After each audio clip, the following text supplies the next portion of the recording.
Keto, aplikasi street feeding terintegrasi.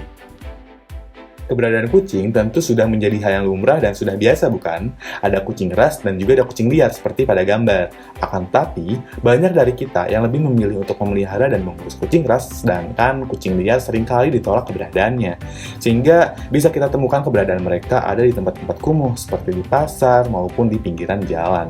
Sudah terlihat bukan perbedaannya? Kalau bisa digambarkan, mungkin tweet ini bisa mewakilkan keberadaan kucing ras dan juga kucing liar. Meski begitu, tidak sedikit dari para cat lovers atau pecinta kucing yang melakukan aksi kepeduliannya dengan melakukan street feeding.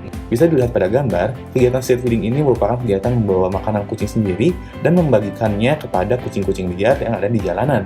Menarik bukan? Dalam melaksanakan street feeding, tidak semua orang mempunyai makanan khusus kucing, sehingga mereka perlu membeli makanan kucing terlebih dahulu yang berpotensi menimbulkan ketidakefisienan. Terlebih adanya kegiatan yang membatasi aktivitas untuk keluar rumah seperti PSBB. Selain itu, bumi tengah mengalami isu perubahan iklim, sehingga kami memikirkan bagaimana para kucing dapat menjadi solusi masalah ini, yaitu salah satunya dengan mencegah penumpukan food waste yang menyebabkan pemanasan global. Lalu apa saja tujuan yang ingin kami capai? Yang pertama adalah humanity, di mana kami berupaya menciptakan kepedulian masyarakat dan kondisivitas kucing jalanan dengan teraturnya pemberian makanan. Yang kedua adalah sustainability, yaitu kami berupaya mencapai SDG atau Sustainability Development Goals. Dan yang terakhir adalah virtuality, yaitu memutuskan jarak untuk mempermudah relawan pecinta kucing untuk menyalurkan kepeduliannya meski dalam kondisi pandemi. Gerakan street feeding ini memiliki kesesuaian dengan Sustainable Development Goals atau SDG. Yang pertama SDG ke-11 dengan menciptakan lingkungan kondusif di antara kucing liar. Yang kedua SDG ke-15 yaitu merawat kesehatan dan keberlangsungan hidup kucing liar. Selanjutnya SDG ketiga dengan mencegah potensi penularan penyakit akibat minimnya gizi kucing liar baik pada manusia maupun sama kucing lainnya. Yang keempat SDG ke-12 yaitu mengelola limbah makanan yang masih layak dengan memanfaatkan menjadi pakan kucing. Kemudian SDG ke-7 memanfaatkan tenaga surya sebagai energi dalam mengoperasikan kegiatan ini. Terakhir, SDG ke-14 dengan mengurangi limbah makanan sehingga dapat mengurangi zat metana yang berpotensi merusak lapisan ozon dan mencegah efek rumah kaca yang berujung pada pemanasan global. Jadi, dari segala goals dan visi yang sudah disebutkan, kami mengajukan untuk membuat sebuah aplikasi bernama Keto.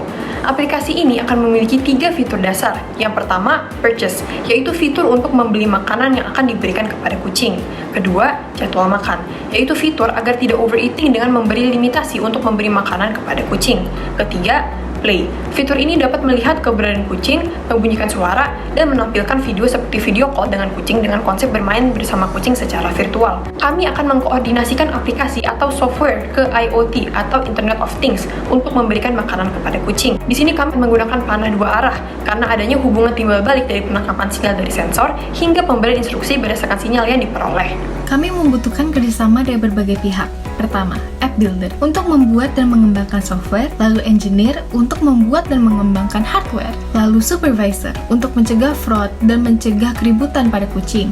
Selanjutnya kita juga membutuhkan cat lover sebagai subjek memberi makanan kucing, lalu anti-food waste community sebagai supplier makanan kucing, lalu vet atau dokter hewan sebagai pengawas gizi dan kesehatan kucing. Kami juga membutuhkan donor sebagai pemberi dana dan juga government untuk menjalankan kerjasama kebijakan mulai dari perizinan operasi hingga untuk mendapatkan lahan pengoperasian. Berikut ini adalah strategi yang kami lakukan dalam mengembangkan aplikasi Keto. Strategi pertama adalah menginformasikan dan menjalin kerjasama dengan berbagai pihak yang dapat menjadi developer untuk aplikasi Keto. Dapat berupa pengembangan aplikasi, UI UX, serta stack-end. Selanjutnya, strategi kedua adalah menjalin kerjasama dengan pihak-pihak penyedia suplai makanan yang dibutuhkan, seperti komunitas anti-food waste. Sebagai contohnya adalah Surplus Indonesia. Strategi ketiga adalah menjalin kerjasama dengan berbagai pihak pengelola ruang publik, seperti taman kota, universitas, dan stasiun yang ramah terhadap hewan liar dan memiliki sistem penjagaan. Strategi keempat adalah melaksanakan gagasan seperti melakukan instalasi produk, peluncuran sistem aplikasi, dan memantau berbagai pihak yang terlibat. Strategi kelima yang akan kita lakukan adalah dengan bekerja sama, kampanye, dan promosi dengan berbagai asosiasi pencinta kucing Indonesia seperti Indonesia Cat Association dalam mengimplementasikan gagasan aplikasi Keto. Dan selanjutnya strategi keenam adalah melakukan inovasi, pemeliharaan, penghapusan bug yang bisa saja muncul pada saat pengembangan aplikasi Keto ini dilakukan. Dan strategi ketujuh adalah dengan mengumpulkan user review yang bisa saja berguna untuk nantinya kita bisa menginovasikan gagasan kita dengan lebih baik lagi. Sehingga dengan adanya 7 langkah strategis yang tadi sudah disebutkan, kita berharap agar nantinya aplikasi Keto-Keto bisa menjadi aplikasi yang sesuai, bisa menjadi aplikasi yang terus berkembang, bisa bekerja sama, dan bisa menyentuh lebih banyak orang, sehingga akhirnya beberapa problem-problem yang tadinya sudah disebutkan bisa diatasi. Dalam merealisasikan gagasan ini tentunya akan ada hambatan-hambatan yang muncul. Pertama adalah kurangnya edukasi masyarakat Indonesia tentang kepedulian terhadap kucing-kucing liar. Yang kedua, dibutuhkannya biaya yang besar untuk mendevelop aplikasi dan membuat alat cat feeder. Yang ketiga, ada kemungkinan oknum-oknum nakal yang nantinya akan merusak alat cat feeder tersebut. Yang terakhir adalah kurangnya kepuasan memberi makan secara online daripada secara offline. Kedepannya, kami berharap bahwa Cato-Cato bisa meningkatkan kesehatan kucing-kucing liar, bisa juga meningkatkan kepedulian masyarakat terhadap hewan-hewan lainnya. Yang terakhir, tentunya kami berharap Cato-Cato ini bisa ekspansi lebih jauh lagi, diawali dari seluruh Indonesia. Harapan kami dengan adanya aplikasi Keto-Keto adalah bisa menjadi solusi untuk mengatasi masalah kelaparan kucing, mencegah penyakit kucing menular, dan juga meningkatkan edukasi masyarakat tentang peduli terhadap kucing. Selain itu, juga diharapkan aplikasi ini dapat tersebar luas ke seluruh kota di Indonesia.